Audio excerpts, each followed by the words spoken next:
Book 8 is officially out, and so is our newest banner. Today we'll be talking about some kids from Awakening, including Laurent, Severa, and Rearmed Lucina. For completing Book 8 Chapter 1, you can get our newest free unit, Mythic Ratatoskr. We'll talk about our new unit stats and skills, plus discuss general playstyles and some build ideas. Also available is Inigo, who is an instant demo. You can earn 2 5-star copies of him from some very easy quests, and he should enter you through the 4-star pool after this banner ends. We'll be talking about him a bit later. The 4-star focus unit for the banner is Laurent. You can get it at 4 or 5-star rarity, and he will also demote after the banner is over. Laurent is our first non-5-star colorless mage available. This makes him kinda unique, but it also isn't always best to be first sometimes, as we'll discuss. Laurent is a colorless infantry mage, and for stats has 39 HP, 46 attack, 30 speed, 24 defense, and 43 res. He has attack and res super boons, and has the typical, not very fast, low defense stat spread. Laurent ties with others for second highest attack among mages, and 43 res can be utilized for certain skills just fine. For old skills, Laurent has Iceberg, attack and res ideal 3, what a shocker, and then Rouse attack and res 3. Rouse attack and res is on a couple heroic grail units, but 2 newer tier 4 type skills use Rouse 3 for inheriting, so the more the better. Laurent's weapon is the inheritable colorless Deer Tome Plus. If foe initiates or the foe has more than 75% HP at start of combat, grant +5 attack, inflict -5 attack on the foe, and inflict guard on them as well. Deer Tomes are more defensive in nature, and you take less damage from physical and magical threats. Guard is pretty nice, but this isn't exactly a super standout inheritable by any means. This is kind of an issue for Laurent because he only has one other inheritable option, Nime's colorless Vulture Tome. Nime is also a 5-star unit, so not that easy to get. We'll discuss builds for both these weapons, but being completely honest, you can only do so much with these versus any decently modern foe. Considering Beast units got an inheritable arcane weapon, which only benefits a handful of units, a colorless arcane tome probably will happen. The question is just how long is that going to take, and when is the next time we even get another non-arcane inheritable? Let's see what we can do with the Deer Tome though. If you want Laurent to be somewhat useful, you can build for support utilizing his high base res to activate the tier 4 Sabotage Employed debuffs, stack flat res, and use phantom res if combat is less of a priority. Rally plus ruse can also fit in with ploys. If you want Laurent to have some KO power, you can most likely going to need a follow-up skill. If he's hanging back, Quicker Post is the tried and true, plus the tier 4 gives %DR. The Deer Tome provides guard, which helps as well. For a more aggressive playstyle, the Vulture Tome requires the user to be solo, and it doubles attack and res debuffs on the foe. Nime has attack and res menace, so that's fine to take as well, but attack and res ploy could be better, albeit you're going to need to stack flat resistance. For player phase, Brash 4 gives that follow-up with % damage reduction, and you can take a remote A skill to stack damage reduction. If you're gonna go all out, Fleeting Echo is another %DR add-on. You can lean into full res tanking, but with attack debuffs active, you may want to swap to bonus defense. Sturdy Impact's a good alternative, and we have plenty of solo seals. Another way to improve KO potential is with specials and cooldown reduction. Time's Pulse and Heavy Blade can help to get big icebergs or glacies. For defensive setups, the Premium Flare special offers some % max HP healing. Special Spiral can be fun if you can get to that first special, and Magic No Follow or Attack and Res Temple 4 offer other DR piercing methods. I wouldn't try to stack speed, especially without any speed boosting weapon, but you can try if you want. No Follow-up is useful into tanks. Overall, Laurent is like fine stat-wise with a spread we've seen a lot this year. Being colorless means neutral matchups across the board, so maybe a tankier build could be interesting. However, without extreme investment and support, it's going to be tough to compete using the 2 current inheritable options in any competitive mode. They're like fine budget weapons, but there is no arcane options, and it's a bit worrying how long it's going to take till there is one. We have a lot more skills to make even non-arcane inheritables decent, but that still requires summoning for those premium options. Laurent is cool, his gameplay ceiling just isn't that high at the moment. Next, let's discuss Inigo, who's not on the banner. He is a sword infantry though, so I want to discuss some builds before we talk about our new sword master of the month. For stats, Inigo has a solid 40 HP, 44 attack, 45 speed, 34 defense, and 30 res. He has a speed super boon, which most will want. Compared to our last sword infantry demote, Lapis, Inigo has higher attack and defense. For a non-5-star, we really can't complain here. For old skills, Inigo has Moonbow, attack and speed form, and Wrath 3, technically the first demote source for Wrath. Now, Inigo's inheritable sword is that No Blade Plus.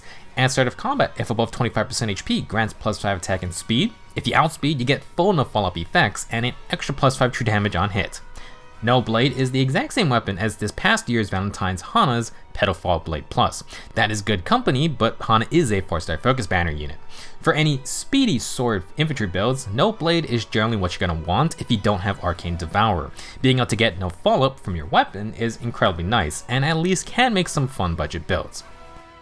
Inigo has the base stats and decent enough weapon to pull off some budget versions of the usual Swordmaster type setups. Ideally, you're going to want more speed. You can pair it with Flashing Blade and Wrath for potential specials on Inigo's follow-up. You can use a Dodge Beastco for the classic no follow-up plus %DR combo. It's expensive, but Pledge would be nice for breath type cooldown on either phase. Otherwise, Darting Breath as a seal can be used. Maybe go for a distant counter build. Another pairing for those skills could be Gambit 4 with 5 cooldown Aether Miracle. For Arcane Devour, it is Inigo's best inheritable. At least Arcane Sword is fine, but Inigo has the speed to make use of Devour's own no follow-up effect. In addition, it also has 40% DR for one hit and Slang plus breath type cooldown. This gives us a lot more flexibility, and one new combo available is Speed and Defense Tempo 4. No guard plus breath type cooldown for consistent 2 charge. However, Tempo 4 also has partial DR piercing. For the usual Vital Astra pre-charge with Time's Pulse setup, you could run Special Sparrow 4 before. Now, Devour's extra cooldown charge could counteract guard, but it didn't stop no special charging. No guard will guarantee double Vital Astra procs if Inigo doubles while taking a counter. Now, to help weaken that counter, guard plus tempo can completely stop anything that isn't pre-charged or if the foe doesn't have no guard themselves. I think this is a great set of perks, with guard being the one extra effect you're going to need to add either with a support or some kind of sacred seal. Finish form is a fine complement, but you could run other skills like Distant Counter, Clash, or Surge Sparrow. Maybe you want to run higher cooldown specials, or maybe you just want to run Gale Force with 3 movement with Assault Troop or Tempest. That would appreciate Tempo's effects as well. Overall, Inigo's in a good spot to utilize his best arcane option, and you can make an okay build if you only have no blade. If you want to run godlike reflexes, you may want to pay attention to a skill on our next unit. Severa is our 5-star speedy sword infantry for the month. For stats, 42 HP, 43 attack, 47 speed, 37 defense, and 24 res. A little more speed and defense than Inigo, but you could grab that res super boon for mixed damage tanking. However, speed super boon should be a priority, as to no surprise, it's important to Severa's kit. For one, she comes with godlike reflexes.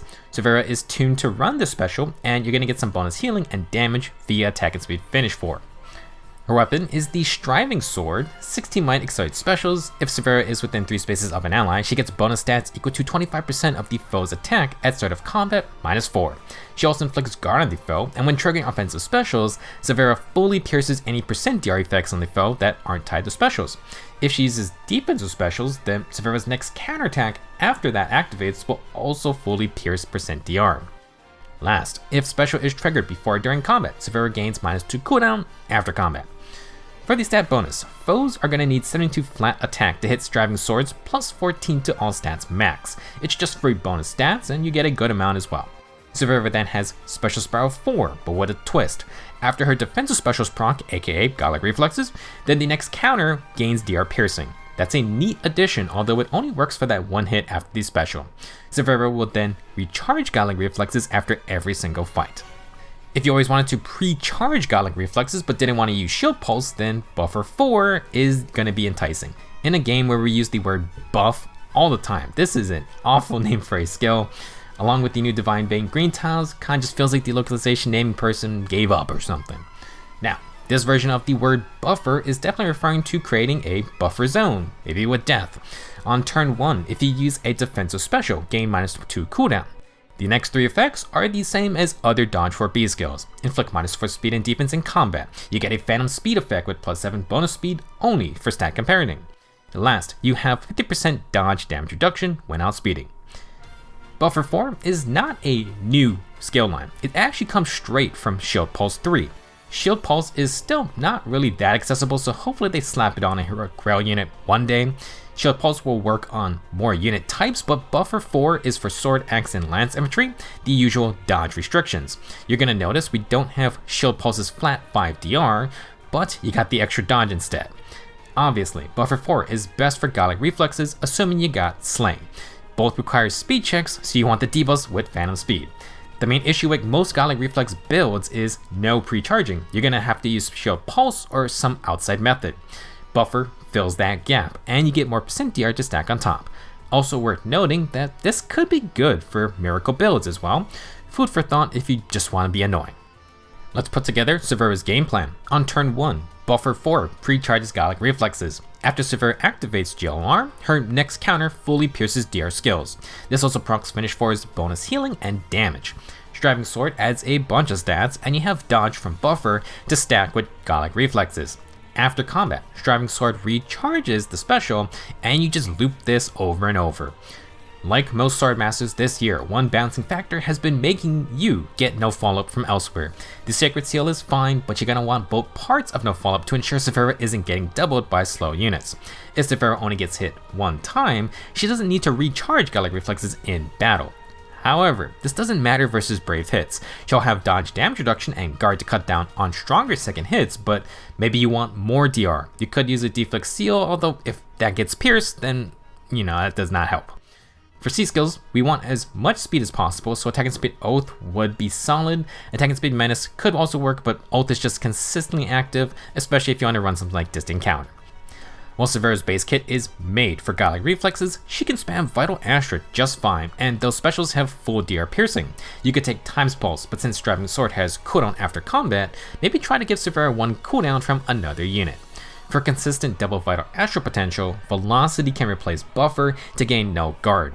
Since Severa has Special Spiral, you could swap over to Gambit with Aether, extra damage with only a little less damage reduction.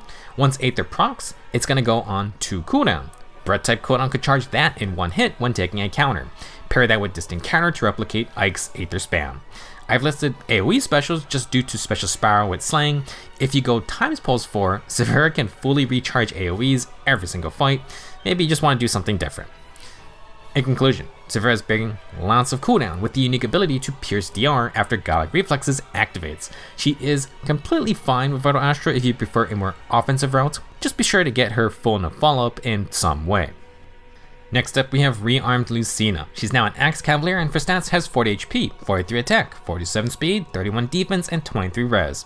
Attack and speed super boons, and Lucina ties for second fastest Axe unit in the whole game. Very offensive unit. For old skills, Lucina copies her Rearmed father with Attack and Speed Clash 4 and Speed and Defense Snag 4. They used the wrong icon for Speed and Defense Snag in the trailer, so maybe keep an eye out for Speed and Res Snag 4 in the future. For her weapon, Lucina brings the second Arcane Axe, Arcane Thrima. I think this is understandable if everyone just types it like Prima though. Now, every turn, if user is above 25% HP, inflict -6 attack and defense debuffs on the closest foe, and it spreads to others within 2 spaces. For combat, we got accelerated specials. If above 25% HP, you gain +5 to all stats and inflict stat debuffs on the foe equal to the highest penalties on each stat between the target and foes within 2 spaces. This weapon also grants full Tompa effects, and if you outspeed, you get full no follow-up effects as well. Arcane Thrima is mainly going to be for fast units due to the speed check. Sling plus tempo plus no follow-up is excellent, especially on non-infantry units. To help outspeed, it also has built-in sabotage effect, which is just full penalty doubler that includes nearby foes. Funny enough, unlike the Arcane Void Dagger, this weapon inflicts debuffs before fighting, so the user can immediately take advantage. -6 second defense becomes another -6 in combat, and these debuffs always hit someone, then it spreads out. Ideally, you're going to want to try and get some speed debuffs. To no surprise, Lucina gets a new Future Vision assist called Future Sight. In 2 turns, Now, as per usual, this is a regular swap movement assist skill. It also grants +6 attack and speed field buffs, the treachery status, and I think a new status that gives 40% DR for one hit, but only when initiating. It will give this to Lucina and her ally. Lucina will then get an extra action to move again. This is the first time Lucina has had her extra action swap on a 3 movement unit. That means she can potentially initiate from 7 spaces away. She's going to buff up, then she feeds Treachery plus 12 true damage per hit. Additionally, Future Sight gives Lucina damage reduction since the rest of her kit does not. Do keep in mind, like Rearmed Crom, when swapping, this will proc Speed and Defense Snag 4. This emits a -7 Speed and Defense debuff and the Sabotage status to nearby foes. The Sabotage status stacks with the Sabotage effect on Arcane Thrima. So, -7 speed becomes -21 in total. Same for defense, and -6 attack becomes -18 total. To add to the stat stacking, Lucina brings Alarm, Defense, and Res. Each turn, if you are adjacent to 2 or fewer allies, grants +6 defense field buffs and Conto 1 to the user. If you fight when next to one or fewer allies, then gain a bonus +3 defense and res in combat. Alarm C skills build from Rouse 3. Mathis has Rouse defense and res 3 at 4 stars. These C skills are for melee cavaliers and are excellent self-buffing tools. They also give you access to Kanto 1 so you can run other types of B skills. For Lucina, another +6 defense and res is going to equate to another +12 treachery true damage. Oh my. Quick skill inheriting note, it's possible to get Arcane Primo and the tier 4 skills of Lucina's kit. Speed and defense snag 3s on Kent or Hatari Dean, Rouse defense and res 3 is on Mathis. Attack and speed clash 3 is the big roadblock. The easiest way to get it is on Nir's Pan, although, it's almost time for that rerun. Moving on, let's take stock of all the numbers in Lucina's base kit, assuming Arcane Primo's debuffs and Alarm's buffs proc, and then after swapping via Future Sight, stag procs as well. At this point, Lucina herself has full +6 field buffs. That means +24 treachery true damage every hit. On the nearest foes, good chance they're going to be hit with -6 attack, -7 speed, and -7 defense debuffs, plus the sabotage status. With Arcane Primo, these will triple for a total of -18 attack, -21 speed and defense overall. If you do not neutralize debuffs, Lucina will run you over, and she can do it from so far away. Additionally, she has 40% DR, full no follow-up for when she outspeeds, full tempo, and Clash can neutralize debuffs as well. If she tanks a counterattack, Lucina can proc Luna on the follow-up. After combat, you got Kanto 1 for a little bit of retreating. Very solid kit. If you want to run Gale Force, you're going to have to add Heavy Blade, maybe include Flared Sparrow. If you want safer initiations, add Guard. You could run Surge Sparrow for healing since Lucina is encouraged to initiate. If you don't need Kanto and you're going to have defense res team buffers, then Speed Smoke 4 can add extra dodge. Panic Smoke 4 can be nasty because we now have Panic in the mix, and the full penalty doubler status stacks with R2 sabotage effects. That can get really ugly if the enemy has panicked field buffs. For the B slot, Snag just fits very well with Future Sight and Arcane Primo. However, there are some other good options like Desperation, Guard 4 for extra DR, or even the simple low speed and defense. As always, Lucina with Wings of Mercy can be fun since you warp in, swap, then move again. I don't think many are going to change out Rearmed Lucina's base kit, but the choices are there. Maybe you fit in Prime 4 since she does get 2 statuses from her kit. Should be a fun unit for aggressive plays, and I feel like I didn't really emphasize how good on-demand treachery support is. It's exceptional with brave weapons, like on our recent ninja units. Last up for today is the Book VIII freebie, Mythic Ratatoskr. She's adorable, and you can get her by completing Book VIII, Chapter 1, Part 5 on normal difficulty. I love that the map only had Ratatoskr by herself. I was casually clearing out the lunatic maps and she straight up killed my +10 Brave Dimitri. Jack's story stats aside, let's find out why. Ratatoskr is an Astro Mythic that boosts speed. She's a blue beast cavalry unit. I'm a bit disappointed by that because our only other free-to-play beast calves are both blue as well. Now, for stats, Ratatoskr has 40 HP, 44 attack, 46 speed, 34 defense, and 21 resistance. Speed super boon for some very respectable offensive stats.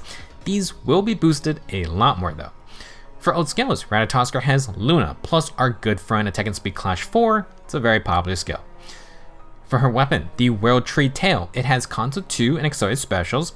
When above 25% HP, Ratatoskr gets +5 to all stats, and bonus attack and speed equal to 9 minus 3 times the number of allies with less than 40% HP. She also gains Breath type cooldown reduction and reduces damage from first attacks, with an S, by 40% during combat. This is great with the Beast Cav transformation bonus. Like Clash, it has scaling, attack and defense debuffs up to -6.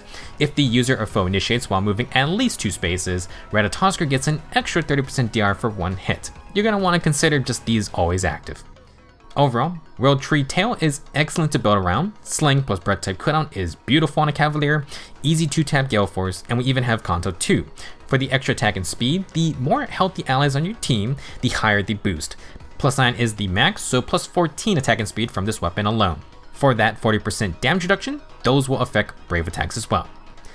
Ratatoskr will get stronger via her unique C skill, Mending Heart, after she acts, including after Kanto triggers, then apply Divine Vein Green Terrain to the unit's space and spaces within 2 spaces for 1 turn. Green tiles prevent foes from warping from or into the affected spaces unless they have pass. It also inflicts guard on foes. Now, Ratatoskr will also heal allies within 2 spaces with 7 HP after their own battles. If she initiates or is near her team, Ratatoskr gets another +4 stats, inflicts guard on the foe, and heals 7 HP herself. Basically, she gets the same benefits as her teammates. Okay, green terrain is interesting. If you're on one space, you cannot warp anywhere. Similar to Warp Bubble, you also cannot warp onto those spaces. However, because it's a terrain, it can be overwritten, and from testing, I found that even if I'm blocking a warp attack initially, if the enemy Brave Corrin or Ratatoskr ends their turns, they will overwrite my green tile, and now the AI will send the warp user into attack. That's pretty bad. The strength of Ratatoskr's green terrain is that she can apply it all over the map. Play around with her with some dancers and you'll see the entire map covered with vines. However, for Aether Raids, due to what I just said, you will need to be cautious. Warp Bubble, at the moment, is a safer bet.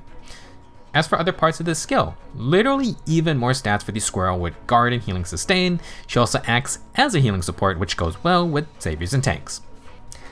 Last new skill is the inheritable Beast Agility 4. It allows beast units to always transform.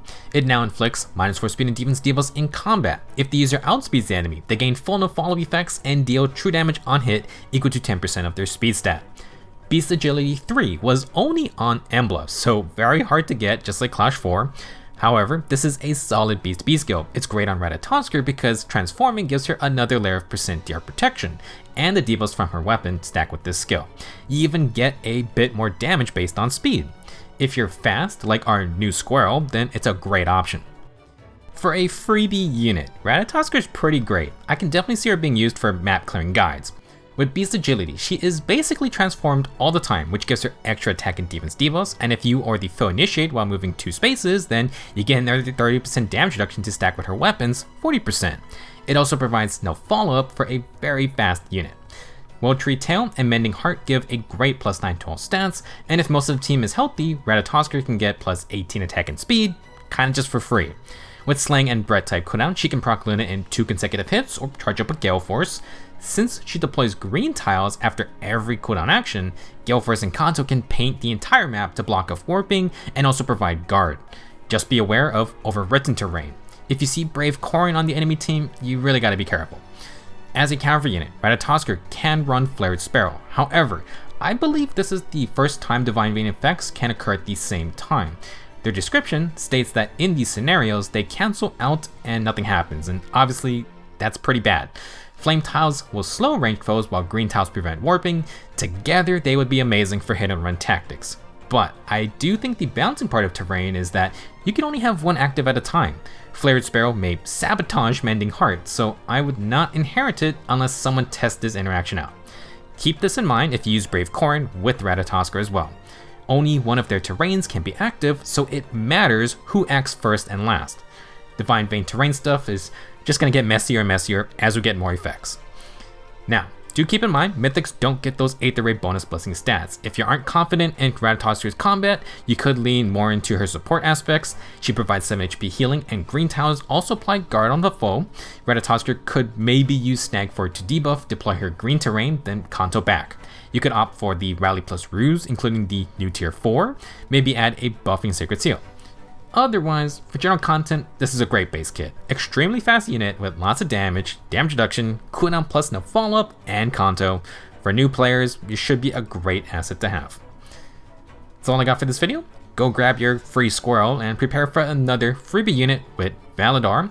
Starting off the book with a red Grand Hero Battle Mage may seem a bit, but Valadar's been biding his time and his unique tome is pretty cool. We'll talk about him next time. Thank you for watching. Good luck on your summons, and I will see you guys in the next video.